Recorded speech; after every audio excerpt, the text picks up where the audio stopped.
quiet Thursday evening settled over the bustling train station in London's St. Pancras International. Commuters rushed past the grand piano that sat in the middle of the main concourse, their minds focused on catching trains and reaching destinations.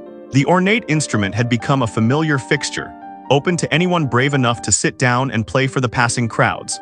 Most people barely glanced at it anymore, just another piece of the station's architecture blending into their daily routines. A man in his mid-30s approached the piano with an unhurried stride. He wore a simple jacket and jeans, nothing that would make him stand out in the sea of travelers. His name was James, a music teacher from a local secondary school who often stopped by the station on his way home. Playing the public piano had become his personal meditation, a way to decompress after long days of teaching scales and basic theory to students who sometimes struggled to stay focused.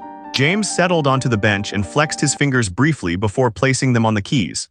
He had chosen a piece by Ludovico Einaudi, something beautiful but not too complex, perfect for the echoing acoustics of the station. The first notes rang out clear and pure, cutting through the ambient noise of announcements and footsteps. A few people slowed their pace, glancing over at the source of the music, but most continued on their way. The melody flowed from beneath his fingers with practiced ease. James lost himself in the music, his eyes closing occasionally as he swayed gently with the rhythm. This was why he came here, for these moments when the stress of the day melted away and only the music mattered. The piano was well maintained, its tone rich and responsive, and he felt grateful that such an instrument was available to anyone who wanted to play. About 2 minutes into the piece, a figure approached from the side. An elderly man with silver hair and a distinguished bearing walked slowly toward the piano, using a cane for support. He wore an elegant coat and scarf despite the mild weather, and there was something about his posture that suggested a lifetime of formal training. The man stopped a respectful distance from the piano, standing where he could watch James's hands dance across the keys. James sensed the presence but didn't stop playing. Performers at the station piano were used to gathering small audiences, and he had learned to embrace the attention rather than let it make him nervous. He continued through the piece, his fingers moving with increasing confidence as he approached the more emotional passages. The elderly gentleman remained perfectly still, his eyes fixed on the keyboard. A slight smile played at the corners of his mouth, the kind of expression that suggested he was hearing layers in the music that others might miss. His cane rested against his leg, and one hand moved almost imperceptibly, conducting invisible measures in the air. A woman passing by with a rolling suitcase noticed the older man and stopped abruptly. Her eyes widened with recognition, and she fumbled for her phone, nearly dropping it in her excitement. She began recording, but not James. Her camera was pointed at the silver-haired observer, capturing his reaction to the performance. Within moments, another person noticed and did the same. Then another. James remained unaware of the growing crowd, focused entirely on bringing the piece to its gentle conclusion. The final notes hung in the air of the vast station, resonating against the glass and steel structure. As the sound faded, he opened his eyes and took a deep breath, feeling the familiar sense of accomplishment that came with completing a performance. The applause started immediately, more enthusiastic than James usually received.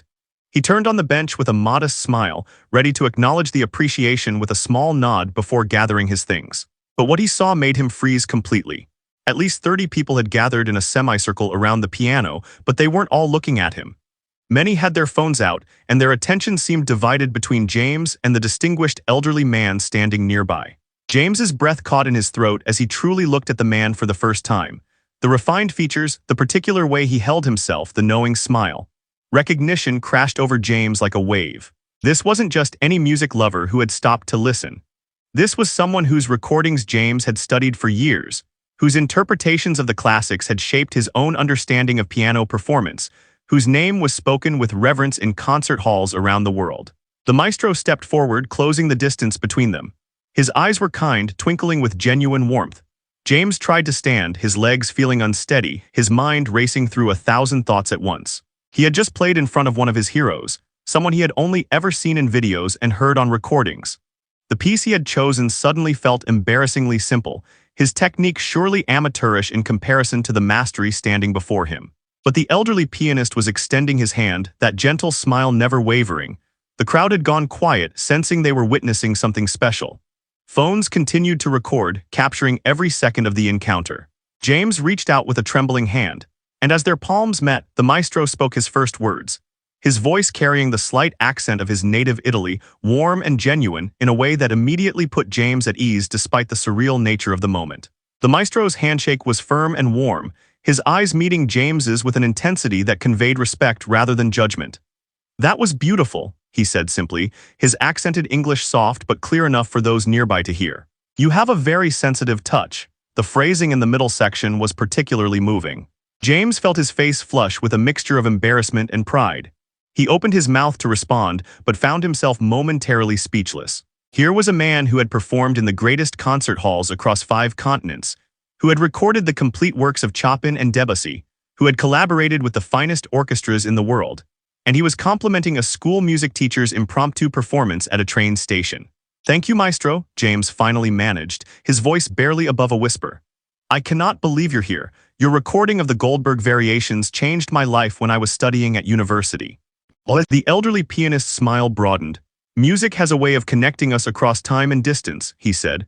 "I heard you playing as I was walking to my platform. I had to stop. Einaudi is a fine choice for this space. The piece breathes well in these acoustics." The crowd around them had swelled to nearly 50 people now. Some were travelers who had no idea who the silver-haired gentleman was, but sensed something important was happening. Others were clearly classical music enthusiasts who had recognized the maestro immediately, their expressions showing the same shock and delight that James felt. A few people were whispering excitedly to companions, explaining who this legendary figure was. The maestro glanced at the growing audience and then back at the piano. A mischievous glint appeared in his eyes. "Would you mind if an old man sat down for a moment?" he asked James, gesturing toward the bench. "My train doesn't leave for another 20 minutes, and it has been too long since I played one of these public instruments." James stepped aside quickly, almost stumbling in his eagerness to make room. "Of course, please, it would be an honor," he said. His heart was pounding so hard he was certain everyone around could hear it. The maestro was going to play, right here, right now in this train station on this public piano. The elderly pianist handed his cane to James with a small smile and settled onto the bench with careful dignity. He adjusted his position slightly, tested the pedals, and then placed his hands above the keys in a moment of complete stillness. The crowd instinctively quieted, even those who didn't fully understand what they were about to witness. The ambient noise of the station seemed to fade into the background. When the first notes emerged, it was as if the air itself changed. The maestro had chosen a Bach prelude, one of the simpler pieces from the well-tempered clavier, but under his fingers it became something transcendent. Each note was placed with perfect clarity, each phrase shaped with a lifetime of understanding. There was no showing off, no unnecessary flourishes, just pure musical truth expressed through the keys. James stood transfixed, holding the cane like a sacred relic. He watched the maestro's hands move across the keyboard with an economy of motion that seemed effortless. This was what mastery looked like. Every technical lesson James had ever learned, every practice session, every performance, suddenly made more sense as he witnessed this demonstration of complete control married to deep emotional expression. People throughout the station began to notice the gathering crowd and the quality of music floating through the air. More travelers stopped, adding to the audience. A small child tugged on her mother's sleeve, pointing at the piano. Business people in suits paused mid-stride, their faces softening as the music reached them. A group of teenagers lowered their phones from their faces and simply listened, drawn in by something their generation rarely encountered in such an unfiltered, authentic form. The Bach prelude flowed into a Chopin nocturne without pause. The maestro's eyes were closed now, his face serene. He was somewhere else entirely, lost in the music the way only someone who had spent 70 years at the piano could be. The nocturne's melancholic beauty seemed to touch something deep in everyone listening. Several people in the crowd had tears in their eyes. A businessman loosened his tie slightly, his briefcase forgotten at his feet. James felt his own eyes beginning to water. He had heard this nocturne countless times, had even played it himself, but never like this.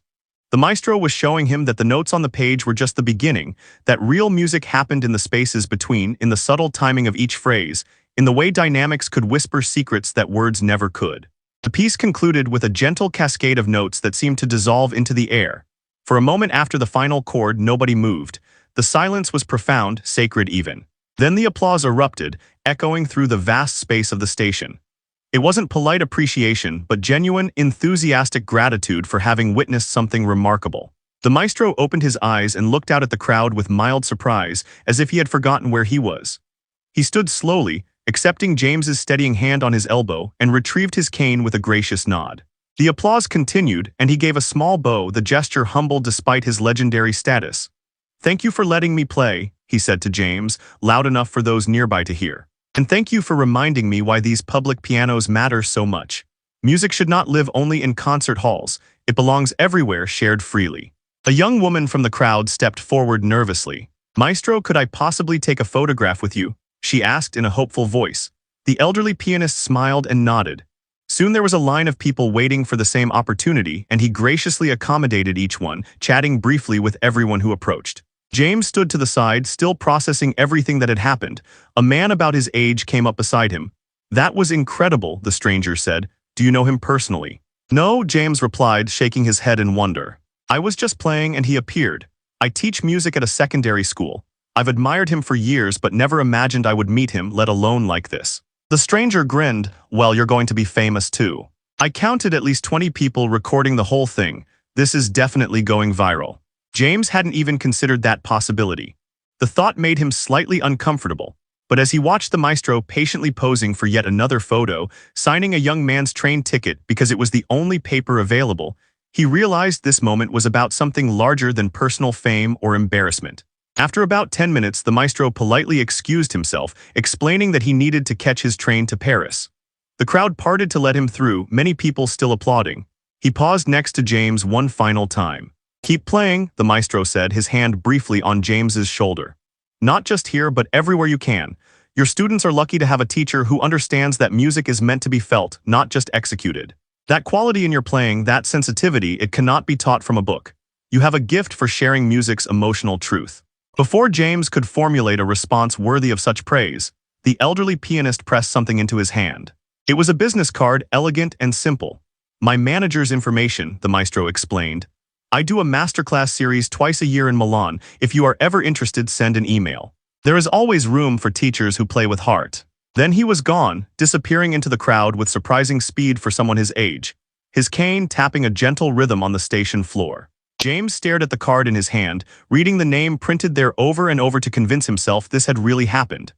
The crowd began to disperse, people drifting back to their journeys, though many were still talking excitedly about what they had witnessed. Several people approached James to congratulate him, to ask what it had been like, to request that he play something else. He politely declined the last request, explaining that he needed to get home, though truthfully he wasn't sure his hands would be steady enough to play anyway. As James walked toward his own platform, his phone began buzzing with notifications. He pulled it out and saw messages from friends, colleagues, even former students. The videos had indeed started spreading online. One was already approaching 100,000 views, posted less than 30 minutes ago with a caption that read, "Legendary pianist stops to listen to street performer, then plays Bach at London station." The walk home from the station that evening felt dreamlike. James kept touching the business card in his pocket to make sure it was real. He thought about his students, about the ones who struggled to see the point of practicing scales, about the talented ones who were considering giving up music to pursue more practical careers. He thought about what he would tell them on Monday, how he might use this experience to illustrate something important about why music mattered. When he arrived at his small flat, James sat down at his own modest upright piano. It wasn't a grand instrument like the one at the station, but it was his, and he had played it nearly every day for 15 years.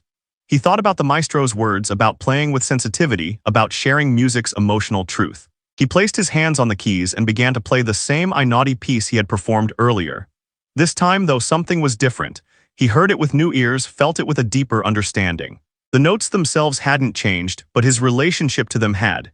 He had been given a gift that evening, not just the card or the compliments, but something more valuable. He had been reminded by someone who truly understood that music wasn't about perfection or fame or performing in prestigious venues. It was about connection, about the moments when sound becomes emotion and reaches across the space between human hearts to touch something universal. It was about being brave enough to sit at a public piano and share yourself with strangers. It was about recognizing that every performance mattered, whether in an empty train station or a packed concert hall, because music had the power to transform ordinary moments into something extraordinary. James finished the piece and sat quietly in his small living room, his hands resting on the keys. Outside his window, London continued its endless motion, millions of lives intersecting and diverging in patterns as complex as any musical composition. Somewhere in that vast city, a legendary pianist was boarding a train to Paris, carrying with him the memory of a chance encounter at St. Pancras. And here, in this modest flat, a music teacher sat at his piano, forever changed by the gift of being truly heard by someone who understood. The next morning, James's phone was flooded with messages and notifications. The videos from the station had exploded across social media platforms overnight. The most popular one had accumulated over 2 million views and was still climbing rapidly. News outlets were picking up the story, running headlines about the impromptu performance and the legendary maestro's surprise appearance. Several journalists had somehow tracked down James's email and were requesting interviews. James sat at his kitchen table, coffee growing cold as he scrolled through the coverage. It was surreal seeing himself in these videos, watching the moment of recognition on his face when he realized who had been listening. The comment sections were filled with people expressing joy at witnessing something so spontaneous and beautiful, discussing the maestro's humility and grace, debating the merits of public pianos and accessible art. But what struck James most were the comments from other musicians. Professional pianists, music teachers, students, and amateur players were sharing their own stories of meaningful musical encounters. Some talked about the fear of performing in public spaces, others about the joy of unexpected audiences. Several teachers mentioned they were going to use the video in their classes to demonstrate something about musicianship that couldn't be captured in textbooks. His phone rang, displaying his school's number. James answered to find his department head on the line, her voice bubbling with excitement. "James, have you seen what's happening online? Our school is getting calls from reporters wanting to interview you. The headmaster thinks this could be wonderful publicity for our music program. Are you comfortable with that?" James considered the question carefully. The attention was overwhelming and not something he had sought, but perhaps there was an opportunity here to shine a light on music education, to show that meaningful artistry existed outside of elite conservatories and professional concert careers. "I think so," he said slowly, "as long as we can focus on the students and the importance of music programs in schools." "Absolutely," she agreed enthusiastically. "This is exactly the kind of story people need to hear." Oh, and James, several parents have already called this morning asking about piano lessons for their children. They saw the video and were inspired. "We might need to expand the program." After the call ended, James sat in thoughtful silence. The encounter at the station had lasted perhaps 20 minutes from start to finish, but its ripples were spreading in ways he never could have anticipated. His students would see the videos, of course. They would have questions, would want to hear every detail. Some would be impressed, others perhaps intimidated by the idea of their ordinary teacher interacting with such a towering figure in classical music. He decided he wouldn't hide from the attention but would use it purposefully. On Monday, he would talk to his classes about what had happened, but more importantly about what it meant. About how the maestro had stopped to listen, because music mattered to him regardless of who was playing or where. About how the elderly pianist had chosen to play something beautiful simply because he could, because a piano was there, and music deserved to be shared. Throughout the weekend, the story continued to grow. A major newspaper ran a feature piece about public pianos in train stations and their role in democratizing access to music and art. A classical music magazine published an interview with the maestro's manager, who confirmed that the pianist had indeed been at St. Pancras that evening and was touched by both the performance he heard and the public's response to his impromptu concert. The manager also mentioned that the maestro rarely gave interviews, but had specifically requested that if the press asked about the incident, they should emphasize the importance of public art spaces and music education funding. Several professional musicians began sharing the video with their own commentary. A renowned conductor posted about the necessity of maintaining wonder and spontaneity in classical music. A famous violinist wrote a long reflection on her own experiences with street performance early in her career. The conversation had expanded beyond a single viral moment into a broader discussion about what music meant in public life, how classical music could remain relevant and accessible, and why chance encounters with beauty mattered in an increasingly scheduled and curated world. James received an email on Sunday evening from an address he didn't recognize. When he opened it, he found a message from the maestro's personal assistant, sent on behalf of the pianist himself. The email was brief but warm, thanking James again for the unexpected gift of hearing music played with genuine feeling. It mentioned that the maestro had been moved by the public response and hoped that the attention might benefit James's teaching work. The email concluded with a reiteration of the invitation to the Milan masterclass, along with information about the next scheduled session in 3 months. Sitting at his piano that evening, James played through some of the pieces he would be teaching in the coming week. Simple exercises for beginners, intermediate etudes, a few more advanced sonatas for his talented students. Each piece felt different now, invested with new meaning. He understood more clearly than ever that his role wasn't just to teach technique or music theory, but to help his students discover what the maestro had demonstrated so eloquently at the station. That music was a living, breathing form of human connection. Monday morning arrived with a mixture of nervousness and excitement. James walked into school to find several colleagues waiting to congratulate him. The hallways buzzed with students talking about the video, pointing at him as he passed, whispering to friends. When he entered his first classroom, the students erupted in applause before he could even set down his bag. "Mr. James, is it true?" a girl in the front row asked eagerly. "Did you really play for him? What did he say to you?" James smiled and set his materials on the desk. "It's true," he confirmed. "And before we talk about what happened, I want you all to understand something important. I wasn't doing anything special that day. I was doing exactly what I do several times a week. Stopping at the station piano to play for a few minutes before coming home. I play the same way there that I play here that I play at home." That's what he responded to, not some special performance but honest, heartfelt music making. He spent the first part of the class telling them the story, answering their questions, showing them some of the videos that had been posted online. But then he shifted the discussion to what the experience had taught him. "The maestro could have walked past without stopping," James explained. "He's heard thousands of pianists in his lifetime, many of them far more skilled than I am.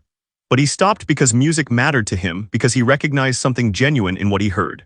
And then he sat down and played, not to show off, not because anyone was paying him, but because there was a piano and he had a few minutes, and music deserved to be shared."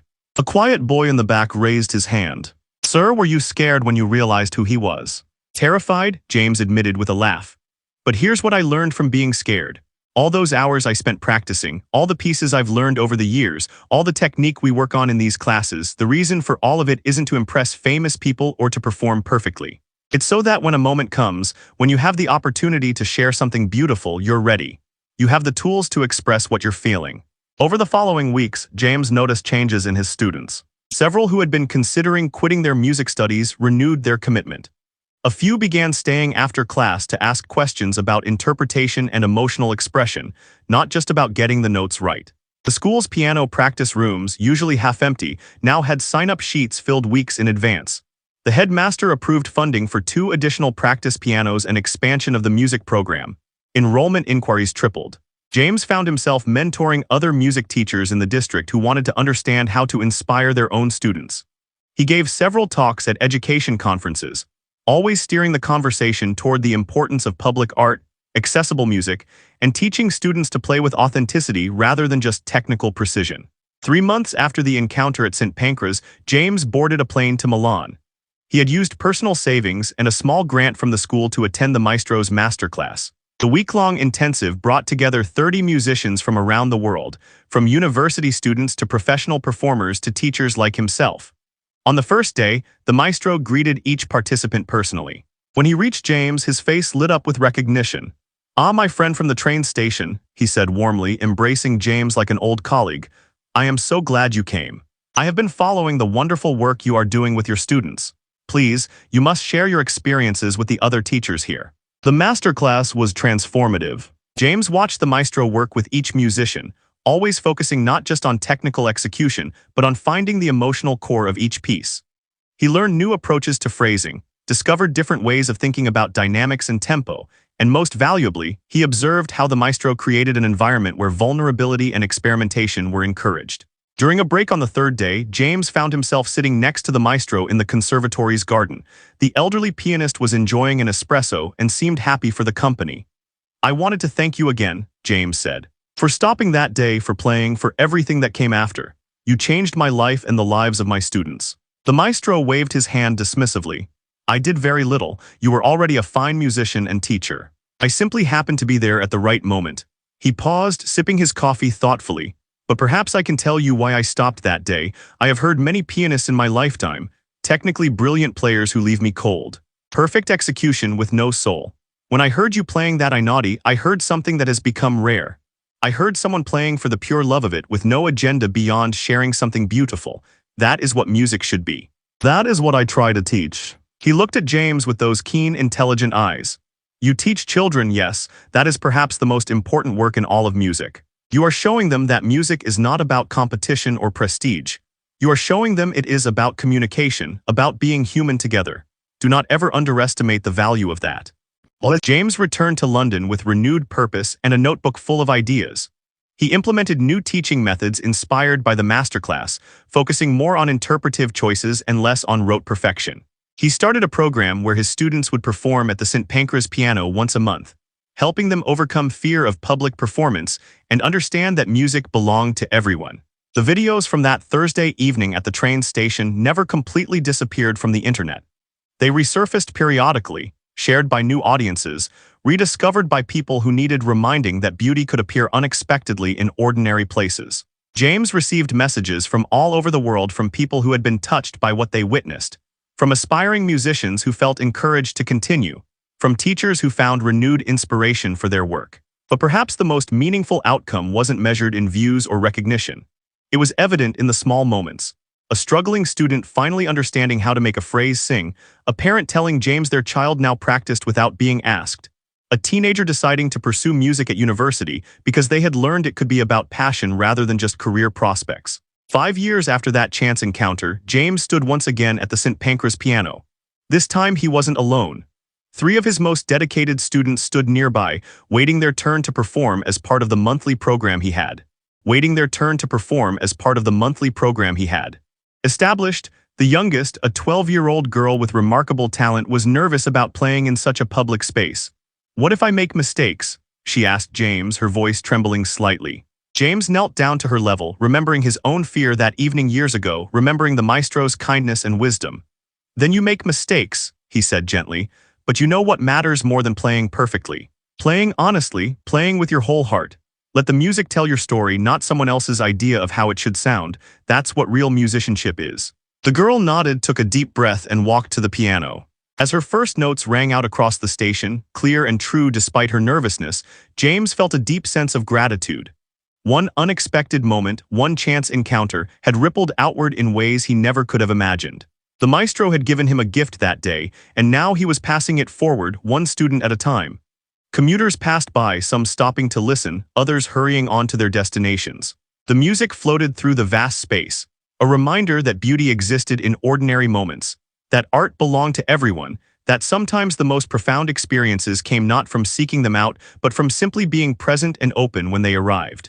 And somewhere, perhaps on a concert stage in Vienna or teaching in a conservatory in Italy, an elderly pianist with silver hair might pause for a moment, remembering a Thursday evening in London when music brought strangers together and reminded everyone who witnessed it why any of it mattered at all. Like, share, and subscribe, don't miss it.